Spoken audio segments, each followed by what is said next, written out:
Buenos días, hermanas, hermanos, familia, amigos. Es un gusto estar nuevamente con ustedes para compartir la palabra de Dios. Durante estas semanas hemos estado hablando acerca del libro de Habacuc y hoy quiero continuar meditando en sus escritos porque Habacuc vivió en un tiempo, pues con sus distancias, parecido al nuestro. Un tiempo de angustia, un tiempo de mucho dolor, como el que se está viviendo ahora en el mundo, y es por eso que hemos estado meditando ahí, y con el favor de Dios lo haremos esta mañana también. Vamos a orar para que el Señor nos bendiga, nos dirija en este tiempo. Padre, en el nombre de Jesús nos acercamos a ti pidiendo tu bendición. Señor, ayúdanos a entender el mensaje, a entender tu palabra, a enriquecer nuestras vidas con ejemplos como el de este profeta que, Señor, tuviste a bien llamarlo y utilizarlo. Y si queremos aprender tu palabra es precisamente porque queremos ser como él, ser llamados y utilizados para tu gloria, para tu honra. En el nombre de Jesús. Amén. En el capítulo 3, donde estuvimos hablando la semana pasada de Habacuc, el verso 1 dice así en nuestra Biblia, en la Reina Valera, dice: oración del profeta Habacuc sobre Sigionot. Y la semana pasada lo que hice yo no fue leerlo así como parece, sino un tanto parafraseado para que pudiéramos entender bien el contexto del libro o del momento que está viviendo Habacuc y comprendiéramos lo que le estaba pasando en su mente, en su corazón. Porque la palabra Sigionot, dice la Tanaj, que es la Biblia hebrea, dice que es una oración para cantarse con reverencia, ya que habla del pesar que tenía el profeta por los pecados de la nación. Entonces, precisamente por eso yo leí de esta manera, para recordar nada más, dice: súplica vehemente de Habacuc el profeta por la aberración de nuestros pecados. Él estaba considerando que lo que iban a vivir o estaban viviendo tenía una relación directa, obviamente, con el pecado, y la tenía porque Dios así se lo dijo. El verso 2 que leímos dice así: Oh Jehová, he oído tu palabra y temí. Oh Jehová, aviva tu obra en medio de los tiempos. En medio de los tiempos, hazla conocer. En la ira, acuérdate de la misericordia. La oración realmente se remite solamente al verso 2, este que acabamos de leer.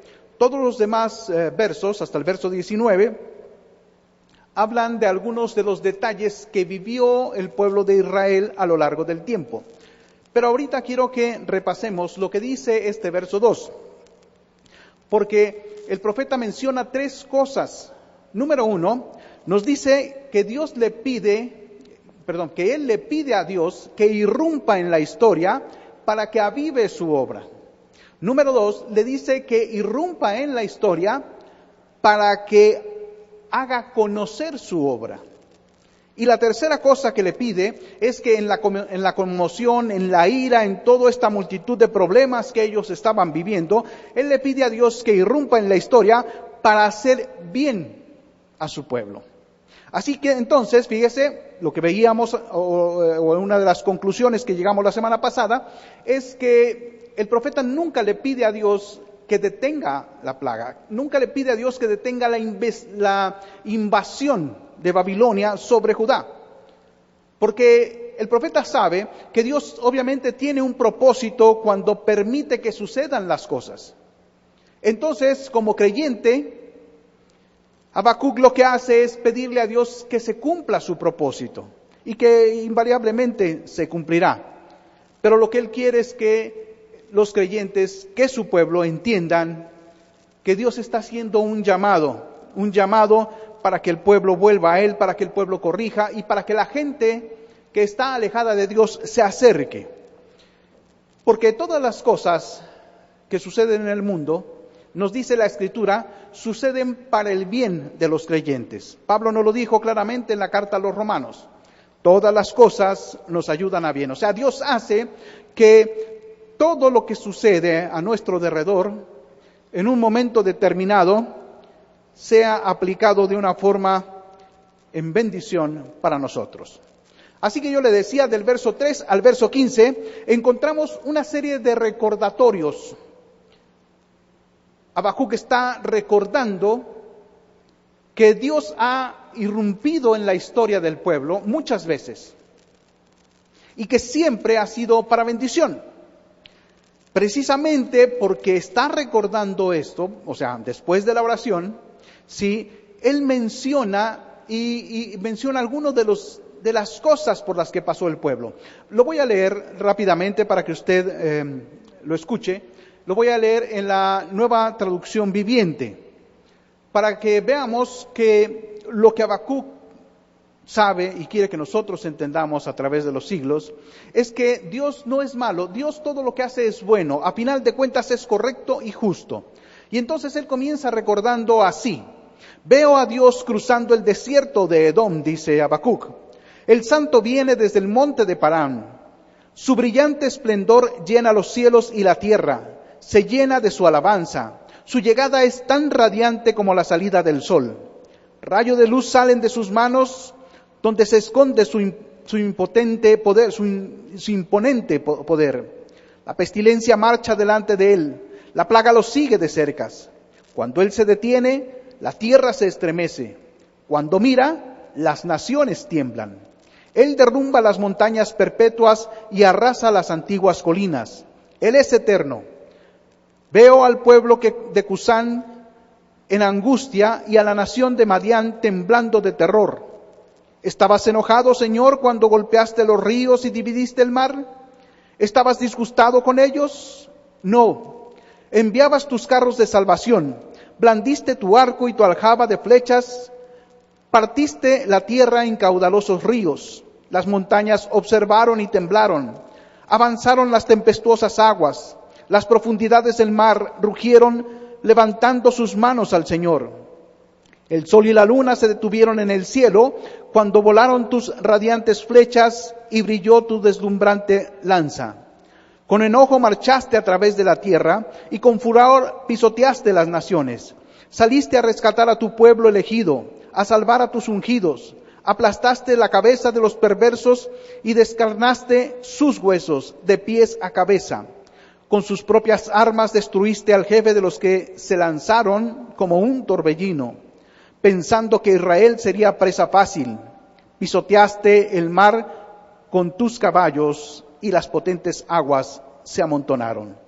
Lo que hace Habacuc, le decía, es recordar. Recuerda eventos tales como el día en que Dios se manifestó ahí en el Sinaí para darle los mandamientos a Moisés.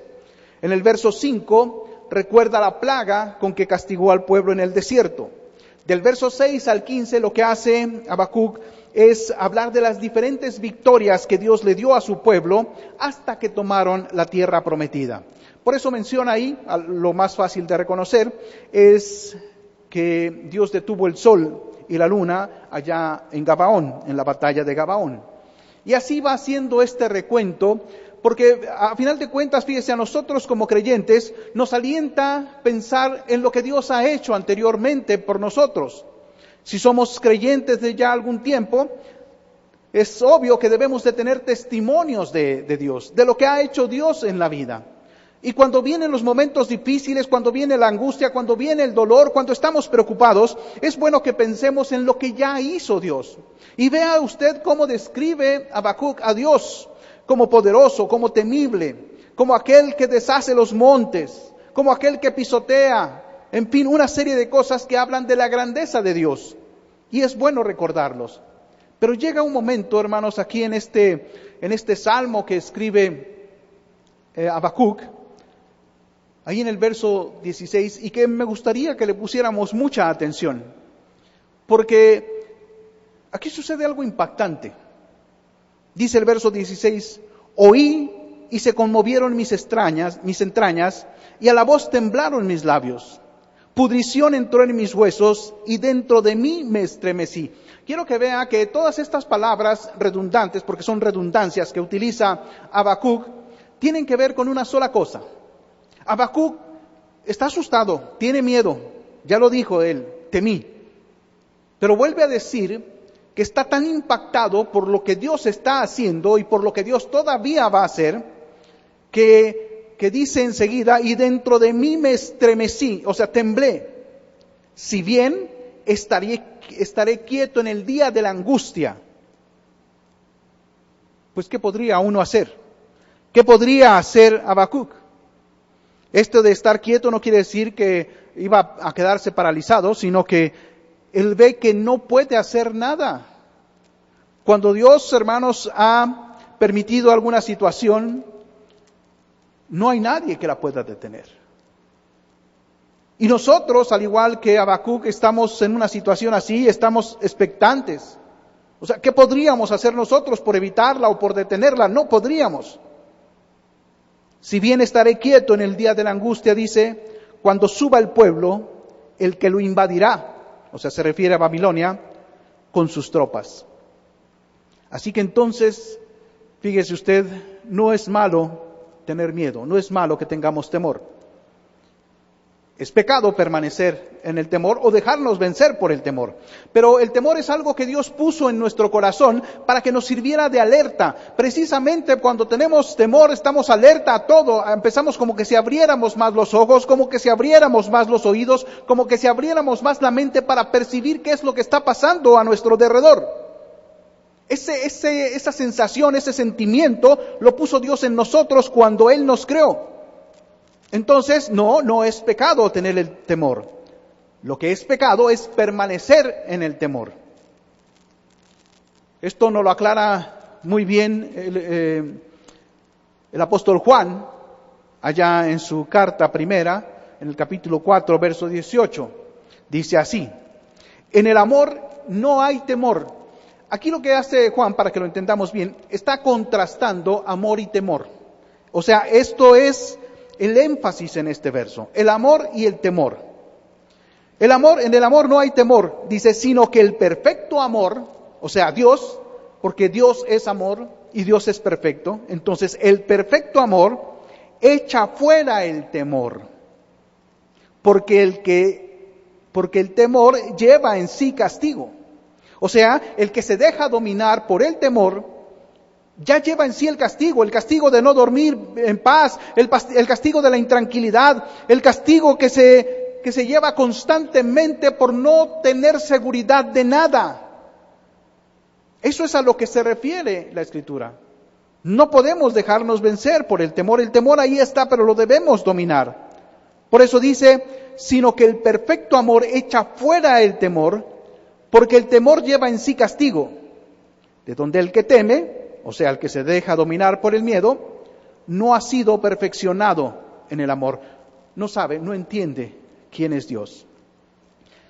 Precisamente porque nosotros sabemos y entendemos quién es Dios, no podemos dejarnos dominar por todo lo que se está oyendo y todo lo que se está diciendo, porque eso lo que acarrea es pesar, es dolor, es preocupación, es temor. Cualquier cosa que suceda, Dios es nuestra seguridad. Y si estamos seguros, no hay nada de qué temer. Porque el profeta sabe perfectamente desde el capítulo 1 que iba a venir Babilonia e iba a invadir a Judá. Él dice en el verso 12, oh Jehová, para juicio lo pusiste, y tú, oh roca, lo fundaste para castigo. Él los preparó para el castigo. O sea, Él permite que ese pueblo poderoso, esa nación cruel, esa nación invencible para su tiempo, viniera y tomara Judá. Pero, claro, saber que va a pasar una cosa como esta, a vivirla, pues no es la misma. Por eso él dice que se quedó quieto por lo de la angustia. Nosotros no deseamos, ni tampoco Habacuc deseaba en este sentido el mal del pueblo. Él quería que Dios disciplinara a todo el desorden que había en el pueblo, a todo el desorden que traían los creyentes. Pero no de esa manera. Por eso en el capítulo 1 él se asusta, ya lo veremos. Cuando suceden cosas así, lo único que nos queda a nosotros los creyentes hacer es caer de rodillas pidiéndole a Dios que nos guarde del mal. Porque no se trata de que detenga Dios lo que ya ha permitido. Quizá la pregunta que entonces nosotros nos hacemos es por qué permitió que sucedieran eventos tan difíciles de entender como aquella toma de Judá, esto que está pasando en el mundo entero. ¿Por qué lo permite? Y podemos encontrar una pista en los versos del 2 al 4 del capítulo 1. Precisamente porque les digo, de ahí surge todo. Habacuc comienza a hablar con Dios y resulta que él siente que Dios no le contesta, no le oye. Y entonces dice así: ¿hasta cuándo, oh Jehová, clamaré y tú no oirás? Claro que Habacuc no está pensando que Dios realmente no lo oye. Lo que está diciendo está reclamando el hecho de que Dios guarde silencio y no le conteste. ¿Hasta cuándo daré voces diciendo violencia sin que tú libres? O sea, él está confundido porque dice, mira, yo oro y no pasa nada. Dios no está haciendo nada. Pero Dios ya estaba haciendo. Nosotros a veces pensamos, hermanos, que Dios no está haciendo nada cuando Él está haciendo todo de una manera que cuando sucedan las cosas nos van a impresionar. Porque al profeta le dice, mira, tan sí estoy haciendo que si alguien te contara lo que va a suceder, no le creerías. O sea, pensarías que te están echando mentiras. Pero el profeta en su oración, ahí del verso 2 al 4, sigue diciendo, ¿por qué me muestras la iniquidad y me haces ver la aflicción? Fíjese qué corazón debió de haber tenido este profeta cuando todo esto que estaba sucediendo, no nada más lo que sucedía en el mundo de los no creyentes, sino en el mundo de los creyentes, le afectaba tanto. Él quisiera y le pedía básicamente a Dios, pues que ya se lo llevara, que ya lo quitara de este mundo, que le estaba doliendo ver lo que estaban sucediendo en el mundo. Y le dice, he aquí surgen pleitos y contiendas, la destrucción y la violencia están delante de mí. La ley pierde su poder y el derecho no prevalece, porque el impío cerca al justo. Por eso sale torcida la justicia.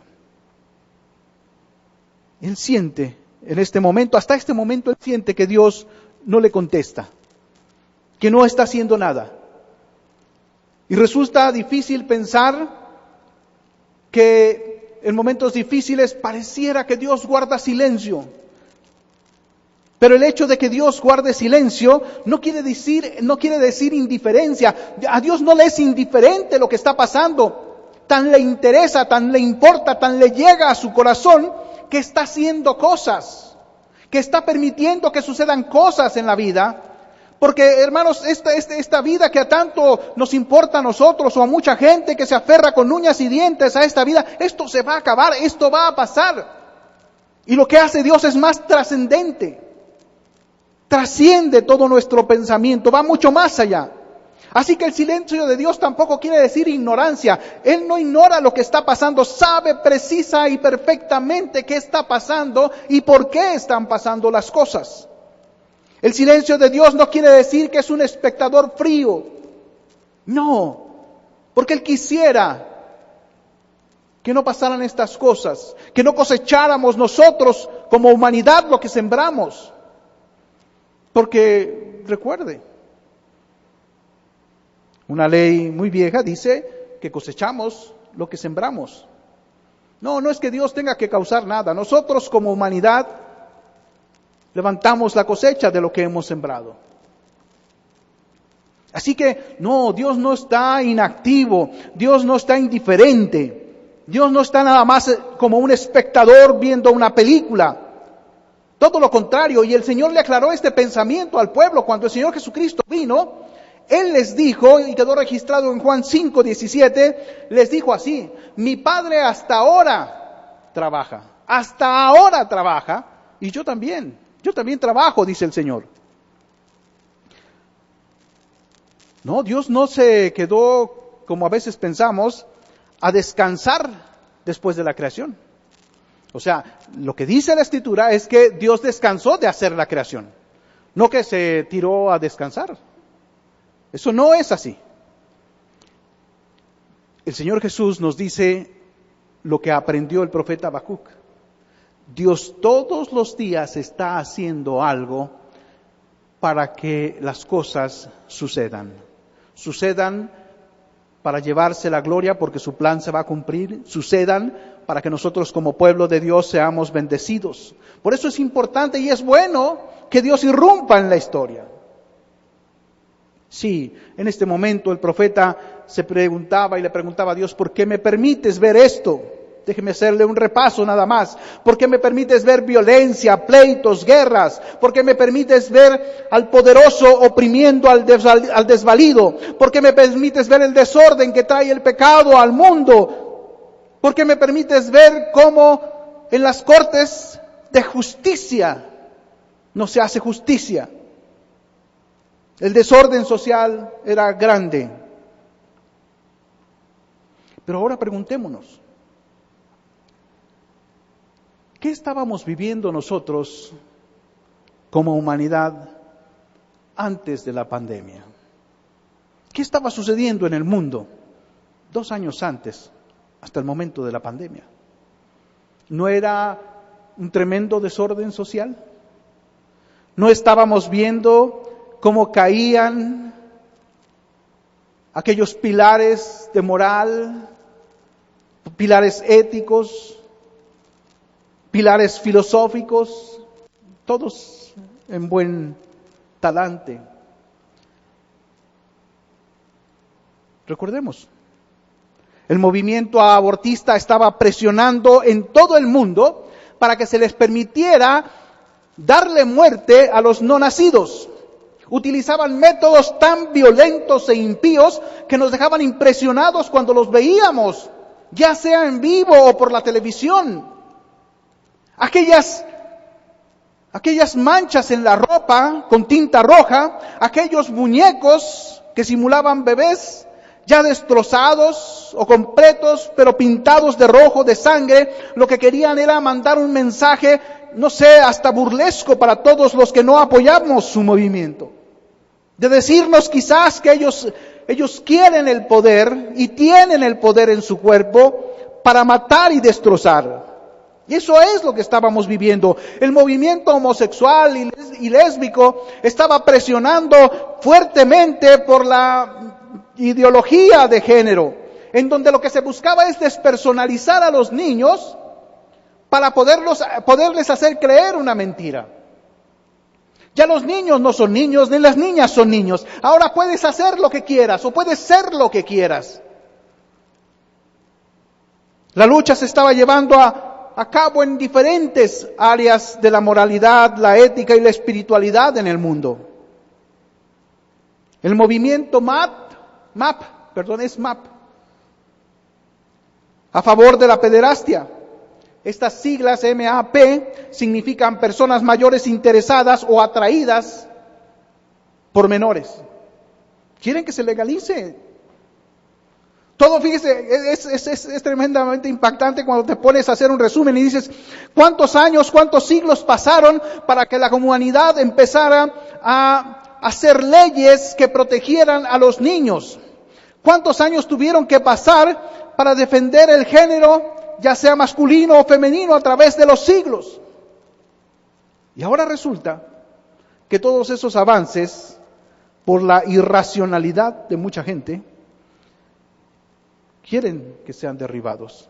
En eso estábamos, eso estaba pasando antes de la pandemia. El pleito geopolítico, había pleito geopolítico, pero lo hay hasta ahora. Hoy se está luchando por el control del mundo. Pareciera que de Cristo para acá, 21 siglos, la humanidad no ha aprendido nada. Hemos vivido las guerras más aberrantes que se pueda haber vivido, Cuando terminó la Primera Guerra Mundial, la gente decía, ya no va a haber otra guerra en el mundo. De hecho, se le llamó la Gran Guerra. ¿Y qué pasó unos años después? Otra guerra. ¿Y qué pasa hoy? Vivimos en una guerra. No hemos aprendido nada. Hace unos días nada más, porque fue en esta semana que acaba de pasar, que la Deutsche Welle hizo un programa muy interesante, pero en el cual se preguntaban si no estábamos ya inmersos en una guerra fría. Y seguimos peleándonos por ser la raza suprema, y seguimos peleándonos como humanidad por el poder, por la riqueza, por el control de las naciones. Eso estábamos viviendo nosotros antes de la pandemia. Un desorden social. Se renunció a la razón y se pretendió o se pretende todavía vivir en la irracionalidad. Que cada quien haga lo que quiere. Habacuc vio esto, habló con Dios y murió. Habacuc murió, fíjese. Después de que Habacuc había dicho y reconocido algo que es muy importante, fíjese, Habacuc en el verso 12 dice: ¿no eres tú, oh Jehová, desde el principio, Dios mío y santo mío? O sea, está reconociendo que en todo esto sí, Dios interviene, Dios tiene algo que hacer, tiene algo que decir, Dios está reclamando algo a final de cuentas a la humanidad. Él lo tenía presente y nosotros lo tenemos que tener presente. Dios está reclamando algo a la humanidad.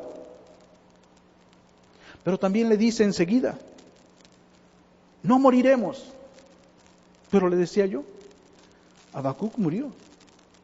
Es que no se refería a él. Habacuc se refería a la nación. La nación judía no sería aniquilada, no se extinguiría. Porque a final de cuentas nosotros sabemos que morimos porque somos mortales. Murió precisamente antes de que el templo de Jerusalén, aquel glorioso templo que levantó Salomón, fuera destruido. Murió antes de que pudiera ver esto. Habacuc no era una persona farisaica, no era un libertino, o sea, un espiritual liberal. Habacuc era un hombre que amaba profundamente a Dios y que amaba al pueblo de Dios. Por eso le dolían mucho estas cosas. Y alguien pide, pero murió. Pues claro que murió. ¿Por qué murió?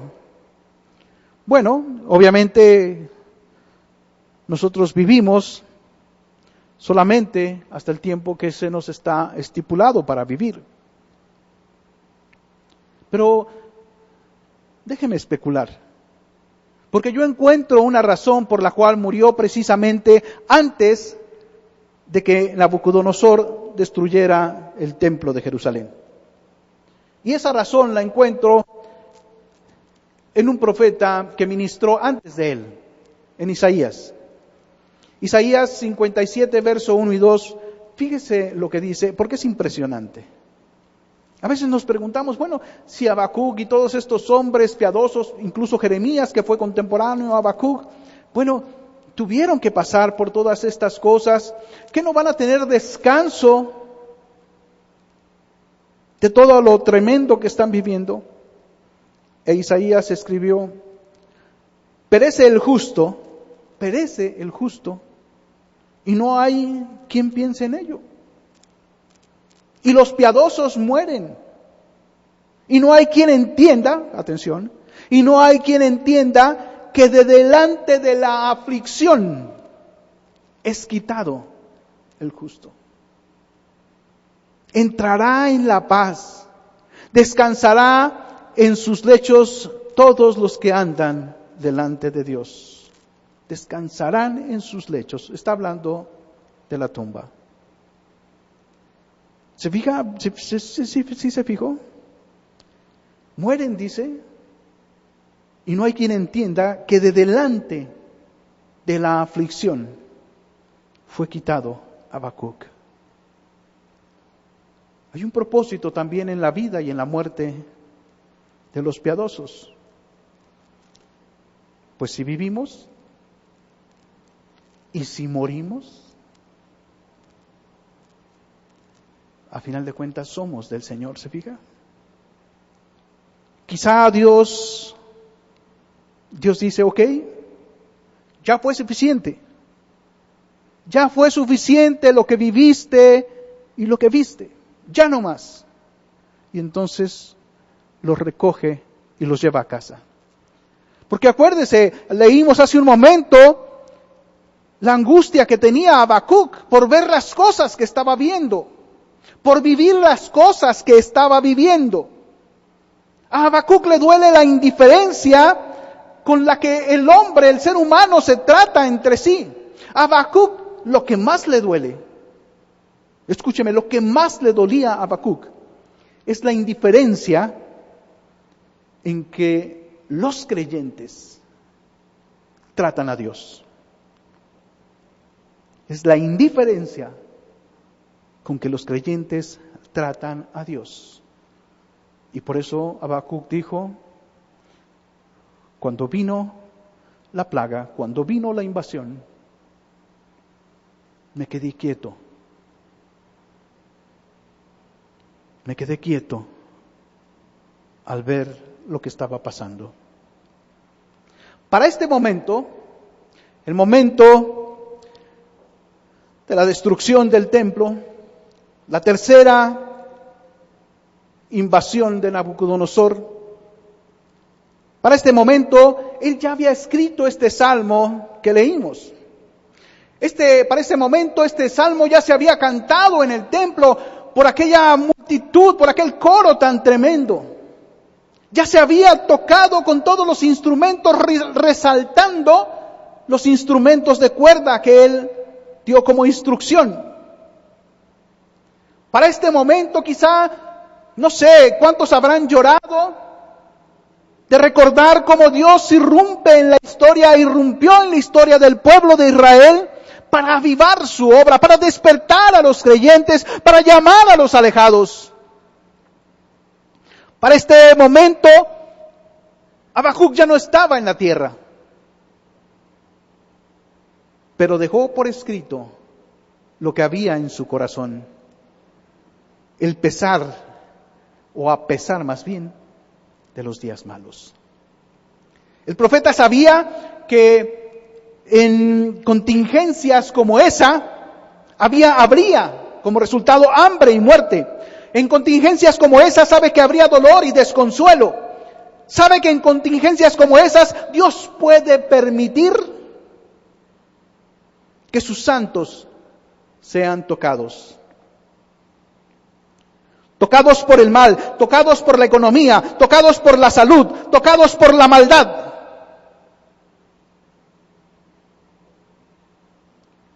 Pero el profeta dijo, cantó, y sigue diciendo y cantando a través de los tiempos y las edades estos versos.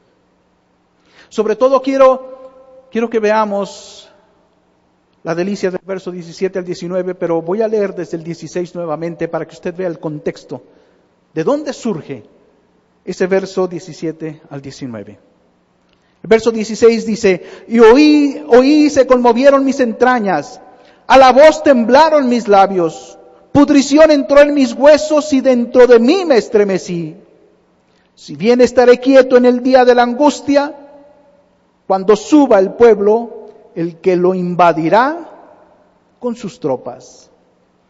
Y enseguida notó, aunque esta conjunción, que nosotros podemos tomarla a pesar de que a causa de la invasión, la higuera no florezca, ni en las vides haya fruto, aunque, vuelve a poner esa conjunción, a pesar de que a causa de la invasión falte el producto del olivo y los labrados no den mantenimiento y las ovejas sean quitadas de la majada y no haya vacas en los corrales, con todo y eso, sin importar lo que pase, yo me alegraré en Jehová y me gozaré en el Dios de mi salvación.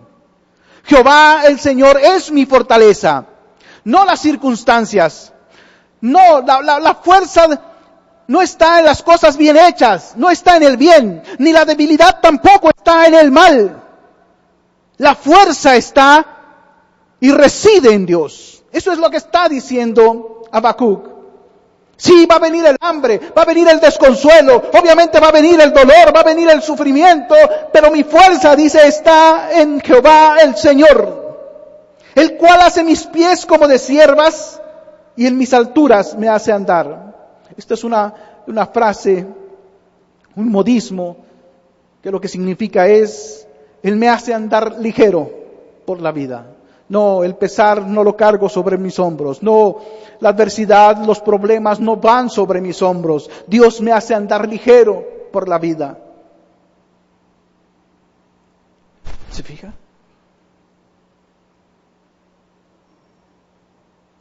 Nosotros estamos viendo y viviendo nuestro tiempo. Y sabemos que las consecuencias para mucha gente será hambre, dolor, consternación y muerte.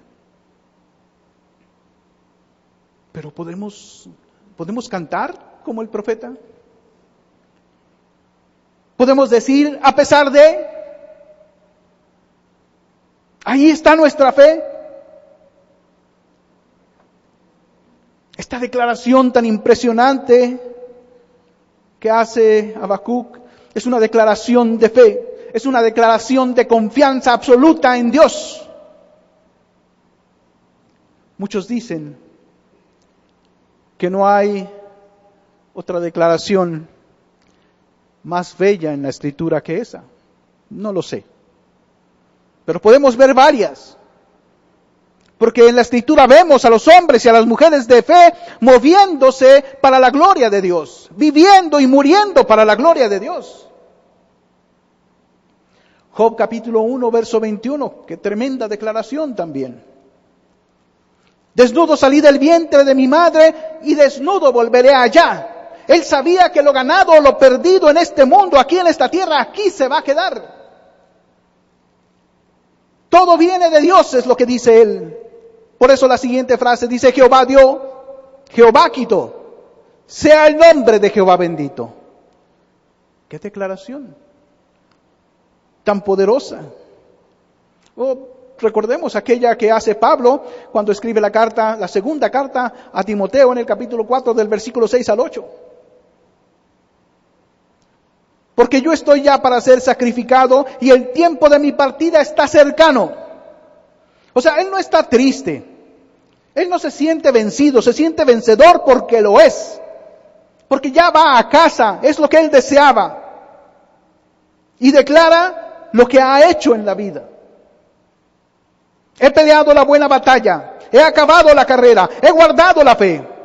No ha dejado nada a medias.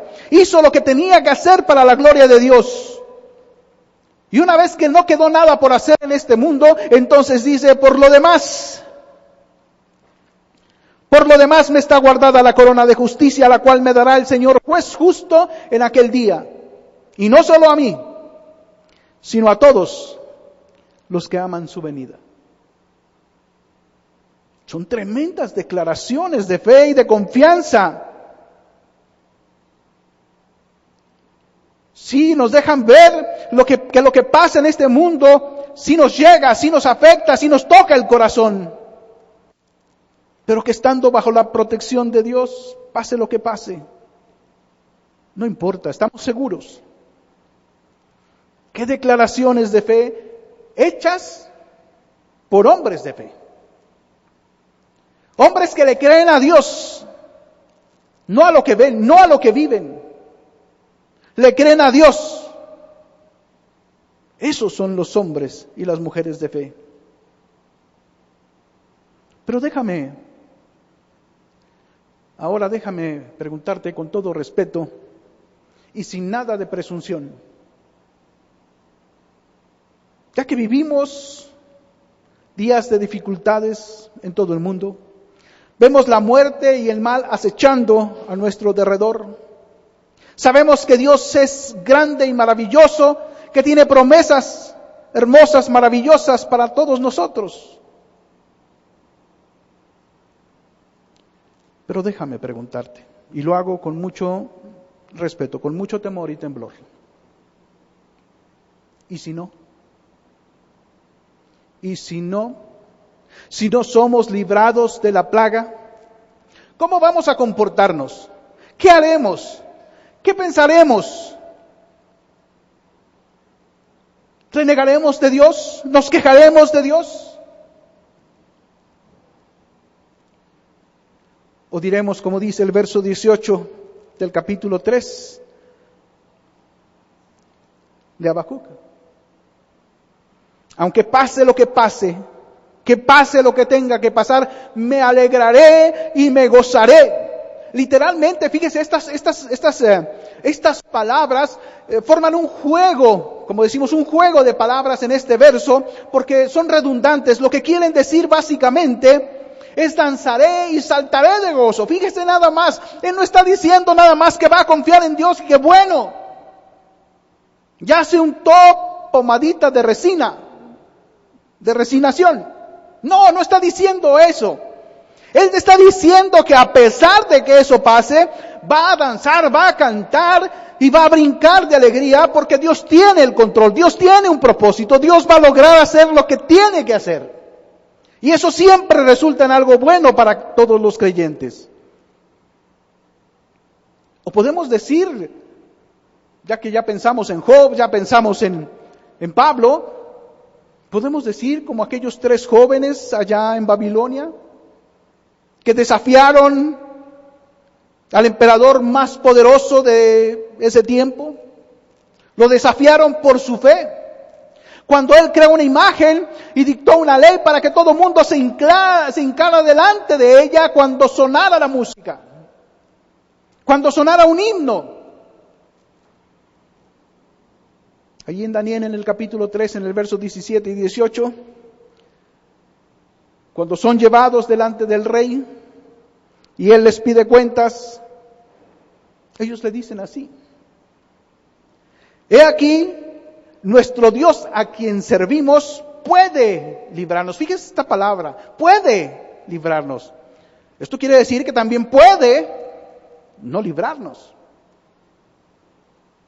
Al Dios que servimos puede librarnos del horno de fuego, porque ahí había dicho que los iba a echar a quien no se arrodillara delante de esa escultura.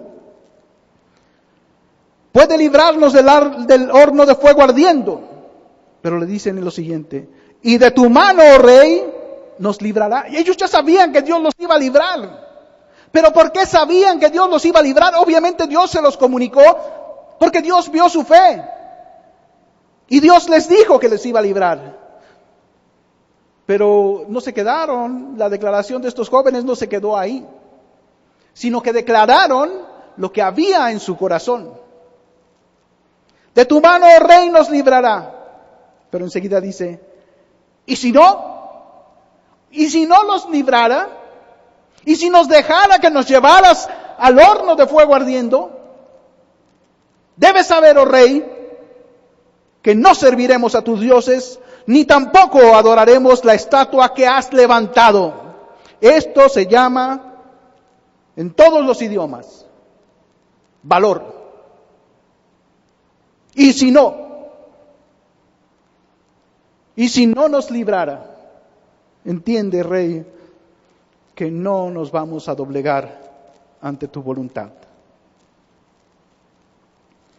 Ellos creían en Dios, no porque los iba a librar del horno, creían en Dios, punto. Lo que Dios permitiera, lo que Dios dejara que pasara, es lo de menos para ellos. ¡Qué tremenda fe! Y es Habacuc precisamente el que escribió una frase que todos o muchos de nosotros repetimos. Él fue el que escribió: el justo por su fe vivirá. El justo por su fe vivirá. Y estas mismas palabras Pablo las tomó y las incluyó en el Nuevo Testamento en 2 de sus cartas, en la carta a los Romanos y en la carta a los Gálatas. El justo por su fe vivirá. O sea, esta palabra fe quiere decir entonces también por su fidelidad vivirá. El justo por ser fiel a Dios vivirá. El justo vive de lo que cree. O vive por lo que cree. No por lo que ve. No por los momentos que esté pasando su vida. El creyente es fiel a Dios a pesar de las vicisitudes, de los altibajos, de las afrentas de la vida. Cuando vivimos por fe, entonces nos alegramos y nos gozamos porque sabemos que Dios tiene el control y que lo que Él permita está bien, porque Él nunca hace nada injusto, no hace nada incorrecto. Qué tremendo pensar, pero Dios dejó que estas cosas aparecieran en la Escritura, escúcheme, porque quizás algún día nosotros tenemos que echar mano de ejemplos como esos. Tenemos que echar mano e imitar el valor, la confianza y el gozo en medio de la tribulación. Déjeme concluir. Hemos visto que Habacuc, como estos otros hombres que he mencionado, vivieron tiempos complicados. Cada uno enfrentó su plaga a su modo. Pero a pesar de eso, se alegraron y se gozaron en Dios. Me pregunto, ¿qué haría yo? ¿Qué harías tú? ¿Nos alegraríamos y nos gozaríamos a pesar de lo que pase? Yo creo que sí. Que así será. Que así sea, mis queridos hermanos. La historia de estos hombres y estas mujeres no se ha dejado de escribir, se sigue escribiendo, la seguimos escribiendo con nuestra vida. Con cada paso que damos en esta vida se sigue escribiendo la historia de fe. Es el testimonio del Dios vivo y verdadero, teniendo el control en este mundo y teniendo el control del corazón y la mente de sus hijos y de sus hijas. Que así sea. Porque de todos modos, nos alegraremos y nos gozaremos en el Señor juntos algún día. Oremos. Padre, gracias, Señor, por tu palabra. Gracias por el ejemplo de estos tremendos hombres de fe que acabamos de ver. En verdad sirve, Señor, para llamar nuestra atención, para fijar en nuestra mente el objetivo de honrarte, el objetivo de honrarte con nuestra fe, a pesar de lo que vemos y a pesar de lo que vivimos. Gracias, Señor Jesús. Gracias por todo lo que has hecho, haces y harás. Llenarás tu nombre de gloria y de bendición nuestras vidas. Y te ruego, Señor, que en tanto que tú nos tienes aquí en este mundo, en esta vida, nos llenes de bendición nuestras vidas espiritualmente, físicamente, Señor, y también materialmente. Que tú bendigas el trabajo, los negocios, todos los esfuerzos que se hacen en casa por salir adelante en este mundo material, Señor, porque necesitamos de lo material. Por eso te pedimos a ti que tú nos bendigas, que nos des la prosperidad, Señor, que nos des lo que necesitamos y aún más allá de lo que nosotros necesitamos, que abunde para la gloria tuya y que nosotros administremos para la gloria tuya. A pesar de lo que esté pasando en el mundo, tú eres Dios. Desde la eternidad y hasta la eternidad eres Dios. Y todo lo que tú has querido has hecho. Por eso pedimos que tu voluntad sea para bien sobre nosotros, sobre nuestras vidas. Y te ruego también por los diezmos y las ofrendas que mis hermanos y mis hermanas traen, Señor, no nada más a esta iglesia local, sino a tu iglesia en el mundo. Porque tu iglesia necesita, Señor, como institución de la economía para seguir adelante, hasta que tú vengas por nosotros. Entonces que esos diezmos y esas ofrendas sean administradas para tu gloria. En el nombre de Cristo Jesús. Amén. Hermanos, hermanas, amigos, familia, que nuestro Dios Todopoderoso los guarde del mal, los aparte de los peligros y los prospere en todo lo que ustedes hacen. Amén.